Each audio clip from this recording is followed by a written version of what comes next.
Muy buenos días, bienvenidos a nuestro programa de los viernes, Respuestas Bíblicas a Preguntas Reales. Hoy tenemos una pregunta que nos hace uno de nuestros, no sé cómo decirlo, nuestros compañeros, nuestros amigos que son parte de todo este programa y que nos escriben preguntas y que siguen todo esto que hacemos.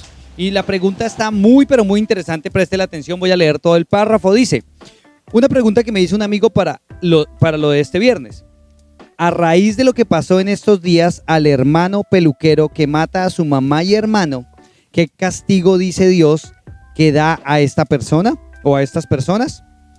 Esa es la primera pregunta. La segunda pregunta es, ¿cuál ley se aplica a esta persona? La tercera pregunta es, ¿qué pasó con Caín, que cometió el primer asesinato registrado en la Biblia? O sea que son tres preguntas en una que vamos a tratar de encontrar todo el consejo de Dios a la luz de la Biblia para entender la respuesta coherente con la verdad bíblica. Así que acompáñenos a este programa, quédese ahí donde está, comparta este video, dele like, déjenos sus comentarios, suscríbase al canal de YouTube si no lo ha hecho y sea parte todos los viernes de Respuestas Bíblicas a Preguntas Reales. Así que, ¿cómo estás, mi amor? Buenos días, ¿cómo vas? ¿Cómo va todo?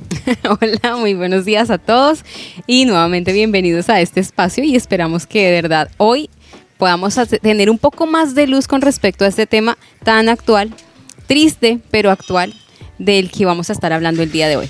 Así que bueno, arranquemos con la primera parte. La primera parte es, ¿qué castigo dice que da a esta persona? Bueno, digamos que analicemos el crimen. Chan, chan, chan. Lo primero que sucede allí es que hay una serie de crímenes, que no es solo uno, sino que hay cierta... ¿cómo se dice? Como razón o consecuencia. Digamos, a raíz de esta pregunta tuve que ver la noticia, averiguar un poquito más. Y entonces resulta que ellos eran como socios y el hermano te manejaba un dinero que parecía no de tan buena procedencia. O sea que ahí encontramos avaricia o amor al dinero. Y este hombre aparte decide que necesitaba un dinero, el hermano no se lo da, tienen un altercado y él encuentra que lo que tiene que hacer es asesinar a su hermano y hacerlo, supuestamente obligarlo a que escriba una carta donde él dice que acaba de asesinar a su mamá y que él se suicida y que deja su herencia toda a su hermano. O sea, ese fue el crimen del asesino, que no fue como muy bien pensado porque las evidencias que después se encuentran es que el asesinado, el hermano asesinado, tenía una serie de punzadas en el cuerpo con un cuchillo, con un puñal, que le hizo el hermano, seguramente se cree, mientras lo obligaba a escribir la carta. O sea, si se dan cuenta, aquí hay sevicia, avaricia. El motivo del asesinato es el amor al dinero, la avaricia. Es la razón por lo que se entiende, por lo que pasa. Él mismo se firma unos cheques de 100 millones y no sé cuántas cosas más. Y está toda la evidencia en contra. Hasta ahí va el primer crimen, que obviamente es avaricia, amor al dinero, robo indudablemente porque le estaba robando la herencia a su hermano, y está el asesinato claramente. Como el hermano vivía con la mamá, asesina también a su mamá. O sea, ha sido más enfermo por el poder y el dinero. ¿Qué más pasa en esta historia? Para concluir la historia, como el hermano era famoso porque era un estilista conocido, reconocido en el país, los medios de comunicación salen a cubrir la noticia y sale el hermano, el asesino, en los primeros días o en los primeros momentos de la noticia, llorando, diciendo que terrible lo que su hermano hizo, que él no lo entiende porque su hermano tenía una buena vida, una vida feliz. O sea, ahí encontramos mentira, ahí encontramos engaño, encontramos que él está jurando en falso porque él da testimonio ante la fiscalía de su indagatoria, que es bajo juramento. O sea, que podemos encontrar que en esta persona y en esta situación no solo hay un crimen o un pecado o un delito en contra de Dios, sino una serie de conductas y comportamientos que muestran que él estaba obviamente completamente alejado de lo que es el camino de Dios. Así es, estamos todos de acuerdo que es una escena terrible, digna de una película de suspenso o de terror. Y es muy triste pues entender que es la realidad, ¿sí? Es el corazón humano. La Biblia dice que engañoso y malo el corazón del hombre. Es de donde salen todas las cosas malas, los homicidios y todas las demás cosas malas. Esto es un homicidio, estamos hablando de un homicidio. Si usted no ha visto la noticia, si no sabe de qué estamos hablando, puede referirse a todos los medios de comunicación en Colombia que lo han difundido y cubierto la noticia ampliamente de la muerte del estilista Mauricio Leal. Muy triste porque además era una persona muy, muy apreciada por muchas personas, personas también famosas, y por eso se le ha dado tanto cubrimiento a la noticia. Pero ¿cuántas veces no suceden situaciones como esta de las cuales no nos enteramos mucho o no hay tanto cubrimiento en los medios? Es una realidad que pasa desde la antigüedad y hay historias de parricidas, que es como se llama, o matricidas, que es como se llama a las personas que asesinan a sus propios padres o madres, padre o madre. Y han ocurrido muchas veces en la historia. Sin embargo, creo que para todos es claro y no hay nada que aclarar con respecto a que es algo, un crimen y es algo que está terriblemente mal. Yo creo que por eso esta persona, la pregunta que hace es, bueno, ¿cuál es el castigo que se contempla en la Biblia para una persona que comete semejante atrocidad? Ya de por sí un asesinato es algo que está mal, que está castigado por la ley en todos los países, en todas las leyes, en todas las culturas, pero bueno, eso tiene un agravante adicional y es que cometió un asesinato contra su propia madre y su propio hermano. Y no contento con eso, también intentó ocultar el hecho, trató de robar el dinero de las propiedades y pues todas los bienes que poseía su hermano. O sea, hay una serie de cosas que nos dejan ver el corazón del hombre y que todos estamos de acuerdo en que merece un justo castigo. Ahora vamos a ver cuál sería como el castigo que Dios establece en sus normas o en sus leyes, porque claro, si Dios es un juez justo, un Dios justo, debe haber un castigo. Y por supuesto lo hay. No sé si tú tienes una referencia de esto. Tengo varias citas al respecto, desde Génesis hasta Apocalipsis. Recuerden, las respuestas bíblicas se dan en todo el contexto de la Biblia. Así que, ¿qué pasa con los asesinos? Que es como la pregunta puntual es, ¿qué pasa con este tipo? ¿Qué castigo dice que hay para estas personas que matan? Sí, o sea, está hablando del asesino. ¿Y qué ley aplica para esta persona? Pues inicialmente dice que en Génesis 9:6 dice que si alguien mata a un hombre, otro hombre lo matará a él, pues el hombre ha sido creado semejante a Dios mismo. O sea, desde Génesis 9, versículo 6, está clarísimo que Dios dice que si usted asesina, su sangre será derramada. O sea, usted digamos que paga vida con vida, dice otra versión. En Éxodo 21, 23 al 25 dice, pero si la vida de la mujer es puesta en peligro, se exigirá vida por vida, ojo por ojo, diente por diente, mano por mano, pie por pie, quemadura por quemadura, herida por herida, golpe por golpe. Y eso un poco me suena como una canción de Pastor López, de golpe con golpe yo pago, beso con beso devuelvo. Pero realmente lo que está diciendo es que la persona que está dispuesta a dañar a otro debe estar esperando que también sea dañado él. Hay una canción de rap cristiano que me gusta que dice, si tú siembras plomo, no esperes recibir confetis. Y hay un texto del Nuevo Testamento que de hecho es la regla de oro que le enseñamos a los niños de la fundación de la iglesia, de Scan Group, y les decimos que no hagas a otros lo que no quieres que te hagan a ti. O sea, hasta ahí vamos clarísimos que esta persona, digamos que ha puesto en juego su propia vida. Y para ampliar un poco esta respuesta, podemos encontrar varias citas en todo el Antiguo Testamento en donde se menciona claramente, y no solamente hacia los homicidas, sino en otros delitos también, la pena de muerte. Es decir, las personas que cometían crímenes serios como un asesinato y otros como daños serios graves, eran castigados con la pena de muerte. En este caso nos deja claro esta cita como para Dios es muy importante la vida humana, porque cada ser humano está impregnado de la imagen de Dios, lleva la imagen de Dios en sí, y al ser creados a imagen de Dios somos una criatura especial de Dios. Y por eso el ser asesinados o el acabar con la vida de un ser humano es un crimen serio delante de Dios que debe ser castigado con la muerte. O sea, para Dios el castigo, o de acuerdo a la ley de Dios, el castigo para un homicida era la muerte. Sin embargo, hay otras citas que podemos ampliar para poder entender un poco mejor este crimen en su contexto. Nosotros vivimos en un país en el que también hay leyes, también hay normas y el asesinato, el homicidio también es castigado, y también hay homicidio agravado, que son aquellos crímenes de asesinato que tienen además circunstancias que los ponen, lo agravan un poco más, pero no hay pena de muerte. Exacto, pero quiero aclarar algo, como la pregunta es, ¿qué dice la Biblia?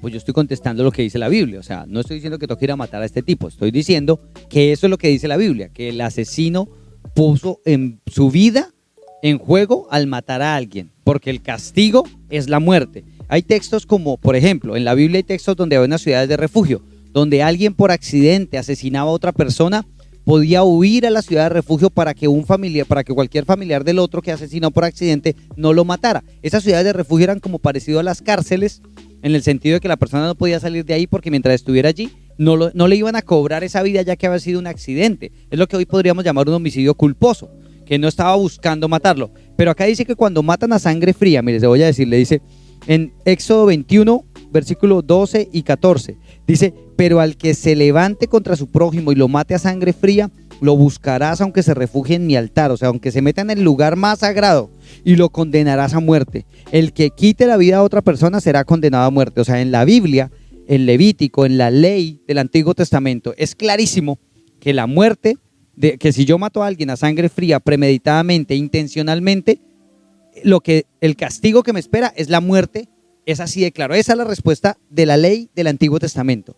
En Números 35-31 dice: no se podrá aceptar dinero como rescate por la vida de un asesino condenado a muerte. Ese hombre debe morir. Me explico. Cuando había la redención, por ejemplo, habían crímenes como el robo. Entonces, si yo le robaba algo a Andrea, entonces yo, por ejemplo, yo le robo un beso a Andrea. Entonces, yo tengo que pagarle 4 veces ese beso. Entonces, tengo que darle ahora 4 besos. Pero básicamente era, si usted se robaba una gallina y lo cogían en el acto, la pena era, obviamente la vergüenza, el castigo, no sé qué, pero adicional él tenía que pagar 4 gallinas por las que se había robado. O sea que había una redención para quedar libre de la condena, digámoslo así. Pero en el caso de los asesinos a sangre fría, dice que no va a ser así, que no van a ser librados, que no va a haber dinero que pague porque tocaron la vida que es sagrada para Dios. Eso quiero que lo aclaremos así de bien. Pero ahora, esto es el Antiguo Testamento, esto es la ley, esto es lo que dice la Biblia acerca de un asesino. O sea, ahí no hay una gravedad porque mató o no a la mamá. Pero en el Nuevo Testamento sí hay un texto específico que habla de esto, y está en Timoteo, y quiero que lo leamos. Esto está en la primera carta a Timoteo. Sí, capítulo 1, versículo 8 al 11. Gracias. Ahí en esta parte de la carta a Timoteo, la primera carta a Timoteo, hay una mención a aquellos que asesinan a sus propios padres. Y eso es como sorprendente, ¿no? Uno no se imaginaría que en la Biblia y menos en el Nuevo Testamento, donde se habla de la misericordia, del amor, de la gracia y del perdón de Dios, encontráramos una cita como esta, pero vamos a leer para ver qué dice. Desde el versículo 8 al 11 de la primera carta a Timoteo dice: es Pablo quien está escribiéndole esta carta a Timoteo. Timoteo era un joven discípulo y le dice lo siguiente: ahora bien, sabemos que la ley es buena si se aplica como es debido.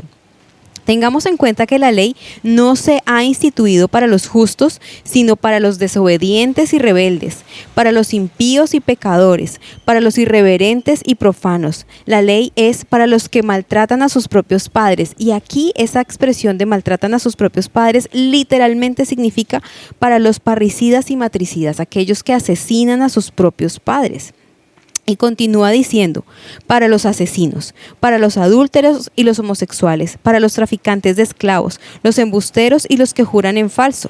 En fin, la ley es para todo lo que está en contra de la sana doctrina enseñada por el glorioso evangelio que el Dios bendito me ha confiado.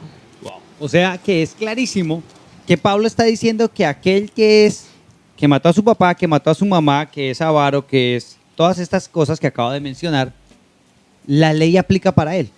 O sea, que todo eso que yo les acabo de leer que estaba en la ley del Antiguo Testamento sigue aplicando para estas personas. Y usted va a decir, pero ¿cómo hacemos si en Colombia no hay pena de muerte con este tipo? Bueno, lo que pasa es que hay otro texto en Gálatas, que imagino que es el que estás buscando ahí, que dice: no se engañen, Dios no puede ser burlado, pues todo lo que el hombre siembra, eso mismo segará. O sea, no hay donde escondérsele al Dios soberano. No hay donde escondérsele al Dios todopoderoso, al juez justo de la humanidad, el que pesa los corazones del hombre. ¿Dónde se le esconde usted a ese Dios? En ninguna parte. Él puede vivir en el país más corrupto del mundo, pagar y salir libre, porque eso pasa en nuestro hermoso país, tristemente. Que hay tipos que han hecho cosas atroces y terminan saliendo libres.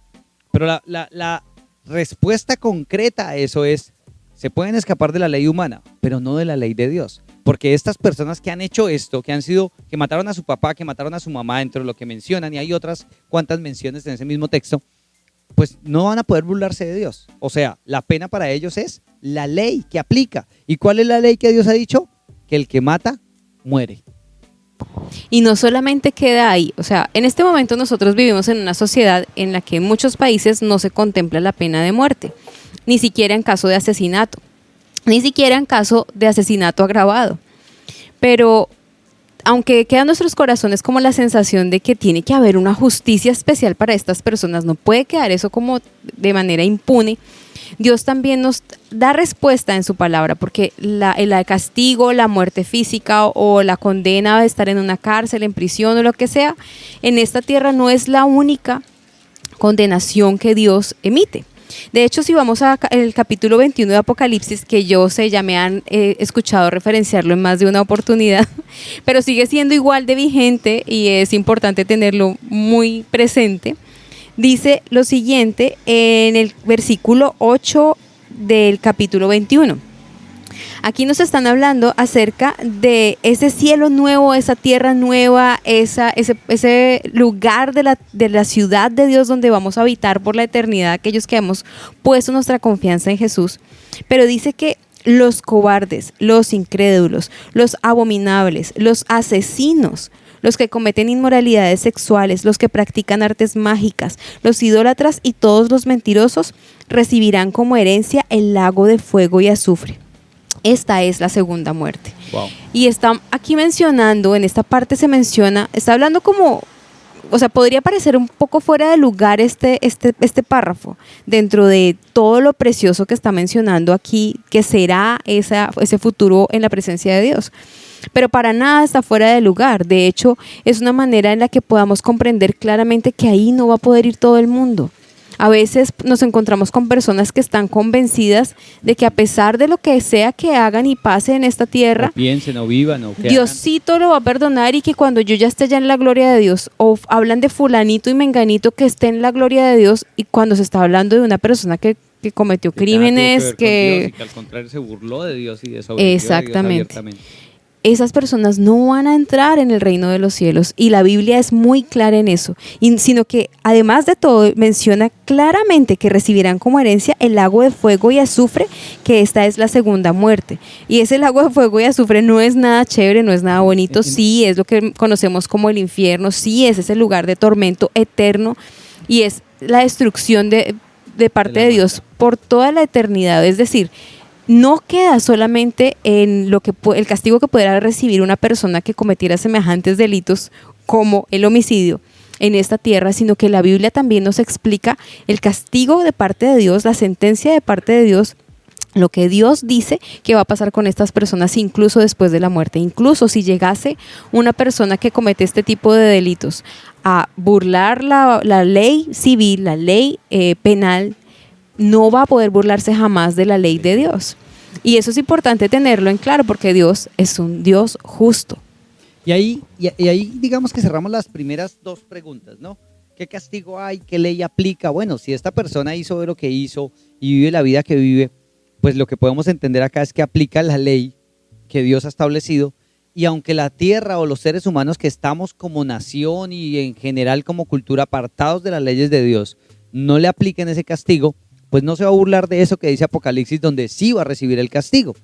Hasta ahí estamos claros en la respuesta, y es muerte, y es la muerte y el castigo dado por Dios. Ese lugar de tormento eterno que se llama el lago de fuego, el infierno, pues no va a ser nada chévere y que nadie va a querer estar allá.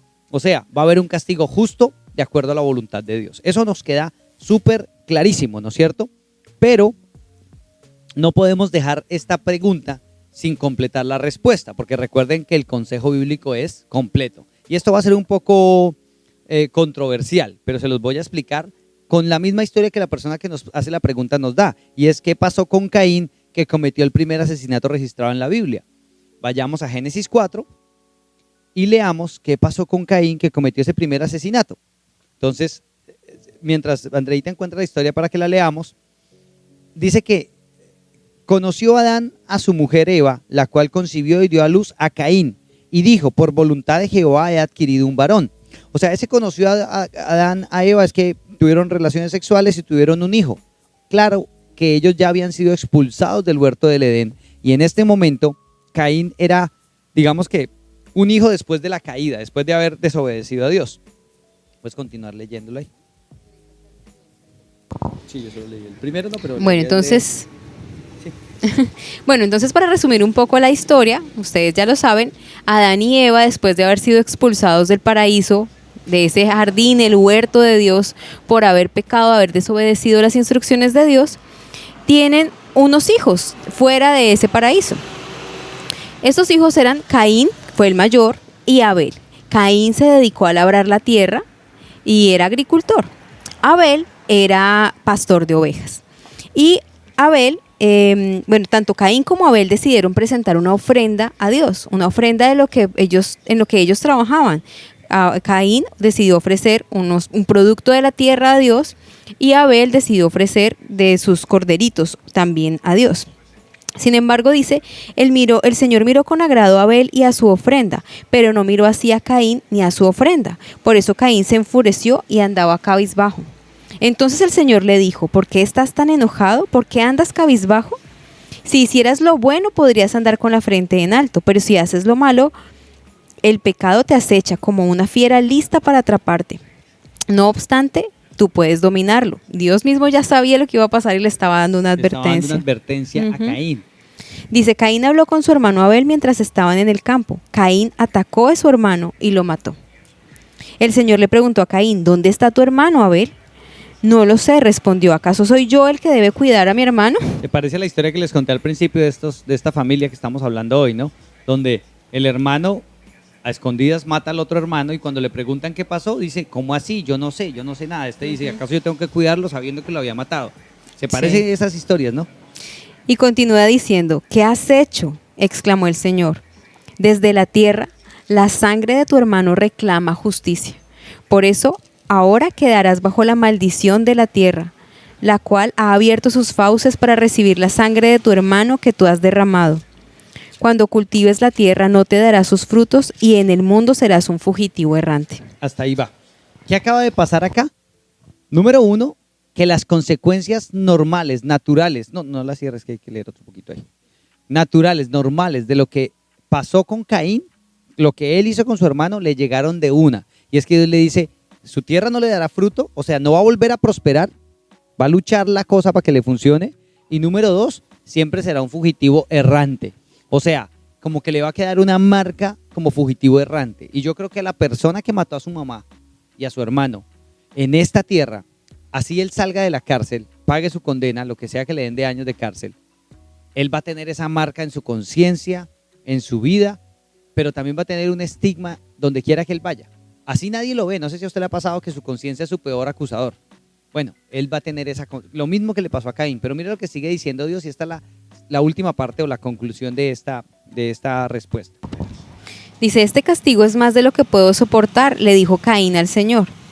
Hoy me condenas al destierro y nunca más podré estar en tu presencia. Andaré por el mundo errante como un fugitivo y cualquiera que me encuentre me matará. No será así, replicó el Señor. El que mate a Caín será castigado 7 veces. Entonces el Señor le puso una marca a Caín para que no fuera a matarlo quien lo hallara. Así Caín se alejó de la presencia del Señor y se fue a vivir a la región llamada Nod, al este del Edén. Aquí que vemos que Dios siempre es un Dios que nos da una oportunidad y que en medio de nuestras embarradas tiene misericordia. Porque a veces nosotros vemos una historia como estas y decimos justicia, justicia, pero cuando nosotros las embarramos y somos los que cometemos los errores, ¿qué queremos? Misericordia, misericordia. Y Dios es un Dios justo y misericordioso. Y aunque Caín recibió las consecuencias de su mala decisión, también recibió la misericordia de Dios. Y el tema es que Dios es amor y verdad, siempre lo digo, amor y verdad, amor y misericordia, verdad y justicia. Ese es el Dios real. No hay un Dios solo amor, no hay un Dios solo justicia, no hay un Dios solo ira, no hay un Dios solo compasión. No, es juntos, o sea, ese es nuestro Dios, el completo. Así que entendamos que hay otra parte de la Biblia que dice que si yo me arrepiento, aunque mis pecados fueran tan rojos como la sangre, aunque mis pecados fueran tan graves que fueran vergonzosos, si me arrepiento, le pido perdón a Dios y me aparto de mi pecado, Dios es fiel y justo para perdonarme y librarme de mi maldad. Eso lo dice en Proverbios, lo dice en Isaías, y lo dice en Juan en el Nuevo Testamento, y el mismo Jesús lo dijo en el Evangelio de Juan y en Mateo. Si se apartan de su pecado, la misericordia de Dios los va a alcanzar. Y este hombre que cometió semejante asesinato, cosa terrible que hizo con su mamá, con su hermano, no se va a librar de la consecuencia de su pecado, no se va a librar de su conciencia y de lo que le está pasando. Porque ahí está ese castigo. Pero siempre va a tener la posibilidad de arrepentirse, igual que usted, igual que yo, sin importar el error que cometamos. Dice también en Crónicas que si se humillare mi pueblo en el cual mi nombre es invocado, impidieran perdón, yo los voltearé a mirar y sanaré su tierra. Y a veces eso lo queremos usar solo para los cristianos. Pero es que esa enseñanza me muestra es el carácter de un Dios misericordioso, que cuando ve a una persona humilde, pidiendo y clamando misericordia, no lo desprecia jamás. Dice la Biblia que Dios no desprecia un corazón humilde y contrito jamás, pero que al orgulloso lo mira de lejos. O sea, el punto es, si este hombre, o usted o yo, o cualquier persona, comete el error que sea, el pecado que sea, incluso matara, y se arrepiente genuinamente y busca la ayuda de Dios, Dios igual lo va a perdonar. Dios igual ya pagó el precio del pecado de ese hombre y de todos nuestros pecados lo hizo Jesús en la cruz. Así que no perdamos de vista y no nos volvamos fariseos clamando asesinen a la adúltera, asesinen a la adúltera.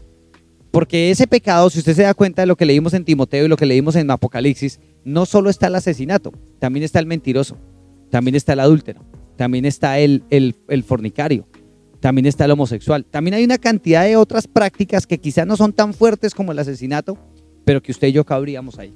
Entonces, entendamos que aunque hay justicia y nadie se va a escapar de la justicia de Dios, también hay gracia y misericordia. Así que lo que podemos hacer por esta persona es pedirle a Dios que lo ayude a arrepentirse de su pecado y a pedir perdón para poder apartarse de la maldad que hay en su corazón. Así es Dios el juez justo, no nosotros. Y Dios como juez justo es quien dicta sentencia, quien además tiene el derecho de hacer que se cumpla la condena, de emitir el veredicto y hacer que se cumpla esa condena. Pero también Él, como dueño de la vida, es el único que tiene derecho también de perdonar las deudas. Y es eso lo que ha hecho Dios. A través de Cristo, Él pagó la deuda que nosotros teníamos. No dejó sin cumplir su propia ley, porque es un juez justo. De tal manera que hizo cumplir su propia ley. Y Cristo pagó por nosotros, por todos los seres humanos que nos acojamos a su misericordia. Y es por eso que Dios mismo dice en Isaías 1:18, vengan, pongamos las cosas en claro, dice el Señor.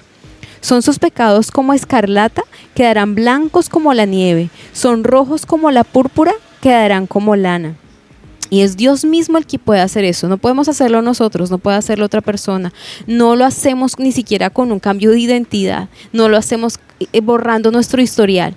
Solamente Dios puede hacer eso. Cambiar nuestra historia, la historia de la vida de cualquier ser humano, a través de su amor, a través de su historia de amor, a través de Jesucristo. Pero también debemos entender y aclarar algo.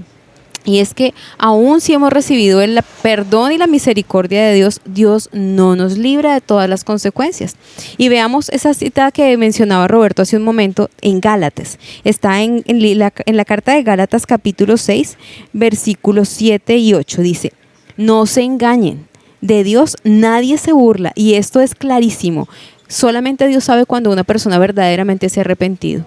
De Dios nadie se burla, y si alguien quisiera burlarse de Dios haciéndose el arrepentido sin que en su corazón haya genuino arrepentimiento a Dios, jamás lo pudiéramos engañar. Y lo que Él ha emitido, su ley sigue en pie para aquellos quienes no se han arrepentido ni han recibido la misericordia y el perdón de pecados a través de Cristo. Así que para todos ellos y para todos nosotros realmente lo que pasa es lo que sigue. Dice, cada uno cosecha lo que siembra. El que siembra para agradar a su naturaleza pecaminosa, de esa misma naturaleza cosechará destrucción. El que siembra para agradar al Espíritu, del Espíritu cosechará vida eterna. Y eso nos está hablando de que hay unas consecuencias. Cuando nos dejamos llevar por nuestra naturaleza pecaminosa y hacemos lo que sea que no agrada a Dios, de esa misma naturaleza pecaminosa vamos a recibir las consecuencias. Una persona que comete un delito, un crimen como el que estamos hablando, no se va a poder librar de su propia conciencia. No se va a poder librar de la sanción social que va a haber sobre su nombre durante todos los días de su vida. no se va a poder librar de las consecuencias legales, civiles, emocionales, familiares, personales, psicológicas, de todo tipo, por haber cometido este delito. Pero ¿qué pasa con una persona que se arrepiente? Dios no la libra de todas esas consecuencias, pero cuando una persona se arrepiente verdaderamente, empieza a sembrar para el Espíritu, empieza a dejar de hacer lo que antes quería hacer, deja de hacer lo malo delante de Dios y empieza a buscar honrar a Dios y a sembrar para el Espíritu, sembrando y haciendo las cosas que a Dios le agradan por honrarlo a Él. Y al sembrar para el Espíritu, empieza a cosechar del Espíritu también amor, gozo, paz, paciencia, bondad, mansedumbre. Y esa cosecha es la que puede transformar la vida de una persona en esta tierra. Y por supuesto, ya leímos en Apocalipsis 21 que la sentencia de Dios es clara. Para los que hemos recibido, hemos sido lavados por la sangre del Cordero, que es el Hijo de Dios, quienes hemos aceptado con agradecimiento, en arrepentimiento, el pago de la ley que hizo el mismo Jesucristo, tenemos la vida eterna que el Señor nos promete. Pero quienes no lo han hecho, y caben todas las personas que han cometido cualquier delito delante de Dios, que somos todos, porque no hay ningún inocente, nadie puede alegar inocencia en el tribunal de Dios. Todos los que no se hayan arrepentido y no hayan aceptado ese sacrificio de Cristo, no lo hayan atesorado, pues no van a poder tener entrada en este reino de Dios, sino que para ellos va a haber un castigo eterno. Así que, en resumidas cuentas y para concluir, lo que podemos entender es que hay un castigo para toda persona que reta la autoridad de Dios. Y para específicamente este caso, la pena es muerte y las consecuencias son claras. Pero sin importar el crimen, y ese es el lado B de la moneda, hay misericordia si se arrepiente genuinamente y se aparta de su maldad. Y como analizábamos al principio, la maldad no solo fue el asesinato, fue todo lo que había en el corazón de esta persona que lo llevó a terminar en toda esta situación tan terrible. Así que primero, tengamos claro esto, de que Dios es justo y misericordioso. Una sin la otra no es Dios. Y lo segundo, dejemos de buscar, clamar justicia para otros y misericordia para nosotros. Busquemos ese equilibrio en nuestra vida, en nuestros pensamientos, y pidámosle a Dios que nos ayude a entender en qué momentos nos merecemos justicia y en qué momento gracia. Oremos para terminar. Señor, gracias, Padre, por tu misericordia, porque definitivamente no hay ningún pecado ni ningún crimen que sea agradable a ti, Señor. No hay ninguna cosa que dañe a otro que te agrade a ti, Señor. Ayúdanos, Dios, a tener un corazón sano para poder vivir vidas sanas, Señor. Te pido, Señor, que ayudes a esta persona de la que hemos estado hablando, porque entendemos que las motivaciones y lo que pasó en su vida no fue nada agradable y las consecuencias tampoco lo serán, Padre. Ayúdalo, Señor, a llegar a un genuino arrepentimiento, a que esta persona pueda entender que si sigue el camino que va a terminar en un lugar terrible del que nadie quiere estar, Señor. Llévalo a un verdadero y genuino arrepentimiento para que pueda librarse no solo de la culpa, sino de la consecuencia, sino también de la muerte eterna, Padre. Ayuda a esta persona, Dios. Te pido también por los familiares de estas familias que hemos mencionado hoy, que quedaron dolidos, que quedaron desconcertados, que quedaron heridos. Sé tú ayudándolos a consolar a través de tu amor, de tu misericordia, Dios, de tu perdón. Trae sanidad a esta familia, Señor, porque definitivamente raíz de todos los males es el amor al dinero. Y por dinero muchos han asesinado en la historia. Ten misericordia, Señor, de estas familias. En el nombre de Jesús. Amén y amén. Amén. Qué grande es la misericordia que Dios ha extendido a la humanidad. Y nosotros deberíamos ser conscientes de eso, hablar de eso a muchas personas y alegrarnos y agradecer al Señor por su misericordia tan grande. Así es, que Dios los bendiga. Nos vemos el lunes.